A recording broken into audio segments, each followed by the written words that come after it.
Hello guys, welcome to my YouTube channel. मेरे ख्याल से बजाज फिनसर्व पर ध्यान देना चाहिए। ट्रेड कर रहा है 1927, जा रहा है 2000 की तरफ, लेकिन पहला टारगेट रहेगा 1950, स्टॉप होगा 1928 रुपए का। तो ये इस समय गावस्कर की पिक। चंदन, आप क्या कैरी कर रहे हैं कल के लिए? बिल्कुल, देखें तो मेरा फोकस रहेगा रियल एस्टेट काउंटर से। और कहीं न कहीं आप देखोगे कि अब फेड के रेट कट के बाद में कहीं न कहीं फोकस आरबीआई गवर्नर पे रहेगा और मेरा मानना है कि रेट सेंसिटिव सेक्टर पूरा यहाँ पे मोमेंटम दिखाते हुए नज़र आएँगे।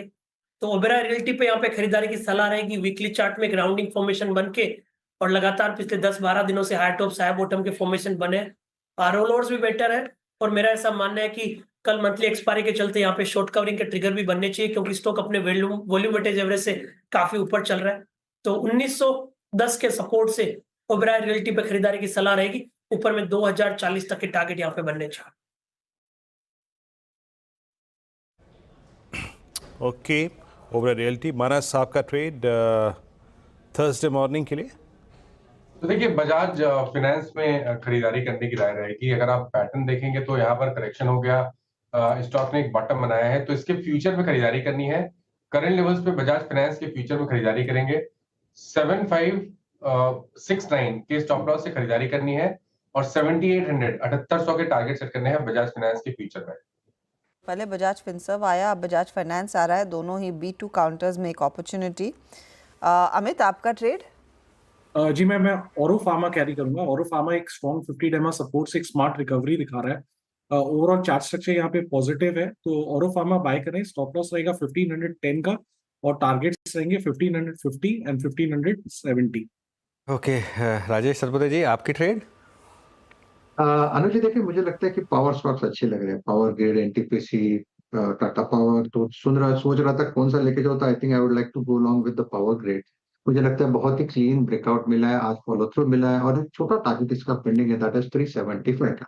सो at a level of 363 it's a buy in power grid. Stop loss हम 5 रुपीज का मेंटेन करेंगे, so our stop loss will be at 358। Okay, power grid यहाँ पे आपका टॉप कॉल। निफ्टी 26,025 पे Gaurang all time high close देने जा रहे हैं हम। आप क्या कैरी करेंगे रेस्ट ऑफ द वीक के लिए, और आपकी जो पोजिशनल ट्रेड होगी वो क्या होगी? तो पोजिशनल ट्रेड में एक स्टॉक जिसका जिक्र मेरे ख्याल से हर्षदा ने किया था प्रोग्राम की शुरुआत में, कार्यक्रम की शुरुआत में, वो है एनटीपीसी। एक ट्रिगर एनटीपीसी ग्रीन एनर्जी को तो लेकर ही है, लेकिन लक्ष्यांक के रूप में अगर आप हमें पूछे तो करीबन 500 रुपए तक का लक्ष्यांक एनटीपीसी में नजर आता है।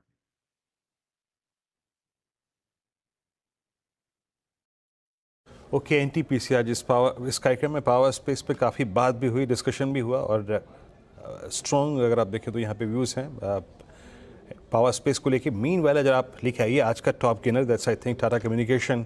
अमित जी, इस स्टॉक पे मेरी आपसे सुबह सुबह मेरे ख्याल से बात हुई थी और उस वक्त हम उस ब्रेकआउट के एंटीसिपेशन में बात कर रहे थे और प्राइस था अप्रॉक्सीमेटली 2077, 2124 पे। अब इसका प्रोजेक्शन क्या बन रहा है, जो आई थिंक आज के व्यू पर रिएक्ट किया, जिसने एक्ट किया, जो कॉल लेके जा रहा है, अब प्रोजेक्शन क्या है इसका? जी वीरेन जी, अच्छी बात ये है कि आज काफी अच्छे खासे वॉल्यूम से ये ब्रेकआउट आ रहा है। और जब भी हमने देखा पिछले कुछ दिनों में कि जो भी स्टॉक में एक वॉल्यूम के साथ ब्रेकआउट हुआ है, तो वोली मूव कंटिन्यू रही है। For example MNM, Escorts and all एकदम हाईएस्ट वॉल्यूम बार बना है यहाँ पे। तो अगर किसी का इंट्राडे है तो वो तो क्लोज कर सकते हैं, लेकिन अगर किसी को कैरी करना है या फ्रेश पोजीशन बनाना है तो 2100 का एक टाइट स्टॉप रखे फॉर टारगेट्स ऑफ 2200 एंड 2250। बिल्कुल, कल ये स्टॉक वीरू मैं और आप डिस्कस कर रहे थे कल के मॉर्निंग शो में, और तब वो ब्रेकआउट स्पॉट किया गया था यहाँ पर।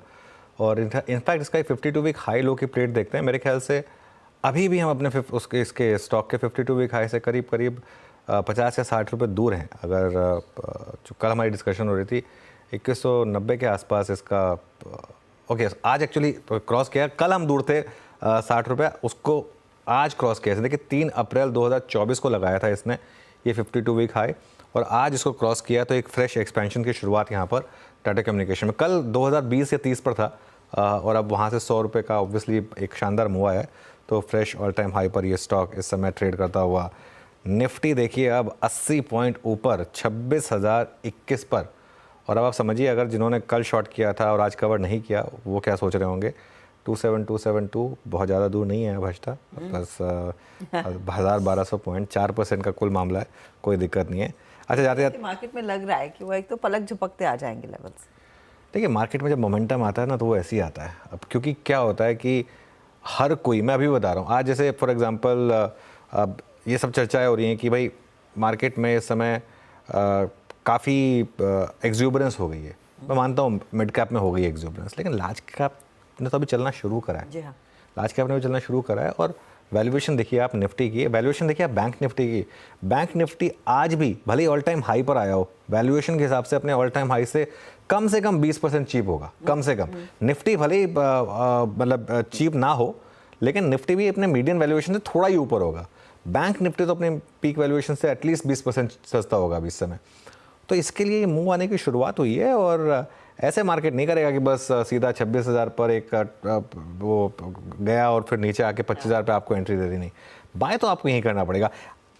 करेक्शन आनी भी है ना, वो आपकी बाइंग के बाद आएगी, ये आप समझ के चलिए। ये अगर आप वेट कर रहे हैं ना कि मैं करेक्शन में बाय कर लूँगा, नहीं, करेक्शन आएगी भी ना तो आप जब तक आप बाय नहीं करेंगे तब तक नहीं आएगी। पहले आप बाय करिए, फिर मार्केट आपको करेक्शन देगी और उस करेक्शन में फिर आपको ऐड करने का मौका देगी। आपको कभी ना कभी तो लेना पड़ेगा। आप ये सोच के नहीं बैठ सकते कि मैं जब तक 2500-500 नहीं आएगा तब तक नहीं खरीदूँगा, क्योंकि हर लेवल पर आपने ये सोचा है कि जब तक 500 पॉइंट नहीं गिरेगा, जब तक 1000 पॉइंट नहीं गिरेगा मैं नहीं लूंगा। उस चक्कर में कितना मिस हुआ है मार्केट। ये 21,000 से वन वे रैली चल रही है। एग्जैक्टली मैं ये बोलने वाली थी कि मुझे कि वो 20-21,000 से मार्केट में जब कन्विक्शन के साथ कहा था कि देखिए लॉन्ग टर्म बुल रन का एक बड़ा मौका है। एग्जैक्टली तो मार्केट ने आपको डीप करेक्शन नहीं दिया, डीप करेक्शन नहीं दिया, आपको चलते बाजार में ही उतरना पड़ेगा। 1000 पॉइंट की करेक्शन दी है, एक 500 पॉइंट की करेक्शन दी है। वो जो इलेक्शन वाले टाइम पे आई थी वो 2000 पॉइंट की, उसको मैं एग्जैक्टली करेक्शन नहीं मानूंगा, क्योंकि वो एक दिन का वनडे अफेयर था, तो उसको करेक्शन मानना ठीक भी नहीं होगा। उसको आप छोड़ दें एक बार के लिए। तो ये वाली जो आपको डिप दिखाई देगी करीब करीब जुलाई अगस्त के करीब जो आई थी, ये 1000 पॉइंट वाली डिप थी। उसके बाद एक आपको 500 पॉइंट की डिप मिली, दैट्स इट। उसके अलावा